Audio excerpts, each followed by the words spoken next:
D talent KG স্কুলের এর আগে পর্বে দেখেছি ছাত্ররা কি করতে পারে, এই পর্বে দেখব ছাত্রীরা কি করতে পারে। চলুন দেখা যাক খেলার নিয়মটি। নিয়মটা হচ্ছে তোমাদের গোল দাগের ভিতর থাকতে হবে, 10 জনকে 10টা বেলুন দেওয়া হবে। নিজে বেলুনকে এভাবে রক্ষা করে অন্য বেলুন যত তাড়াতাড়ি ফাটাতে পারবা সে হবে উইনার। বুঝা গেল?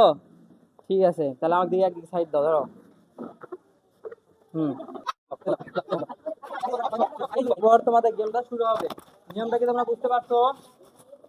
বলো, নিয়মটা বুঝতে পারছো? ঠিক আছে, তাহলে 1 2 3। অবশেষে শুরু হয় মেন মজা, দুমদাম ফুটফাট। সব ফাটানো শেষ হলেও 2 জন টিকে যায়, আর 3 নাম্বার যে সিলেক্ট হবে সে 3 নাম্বার জন দাগের বাইরে যাওয়ার ফলে তাকে বাতিল গণ্য করতে হয়। আর থাকে 2 জন, 2জনের মধ্যে চলছিল যেন মোরগ লড়াইয়ের মতো অবস্থা। শেষ প্রান্তে অস্থিরতা একটা ফিনিশিং ছিল। অবশেষে শুরু হয় 2জনের লড়াই। দীর্ঘ টাইম ধরে চলে তাদের লড়াই এবং চেষ্টা করে একে অপরেরটা ফাটানোর জন্য, বাট কেউ কাউটা সাকসেস হতে পারছিল না। অ্যান্ড শেষ প্রান্তে এসে এই মেয়েটি ওই পাশে যাওয়ার পরেই ওইখানে দাগের ওই পারে পা দিয়ে ফেলে অবশেষে উইনার হয় এই মেয়েটি।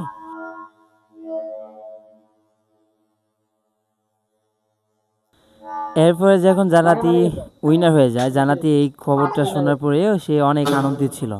দেখো ওর মুখে একটা হাসি, আর ও এতটা খুশি ছিল ওর হাতে থাকা বেলুনটিও ফাটিয়ে ফেলছে।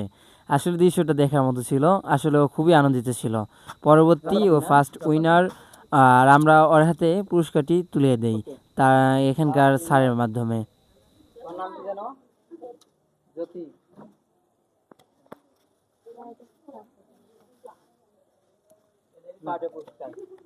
জ্যোতি বেলুন খেলা।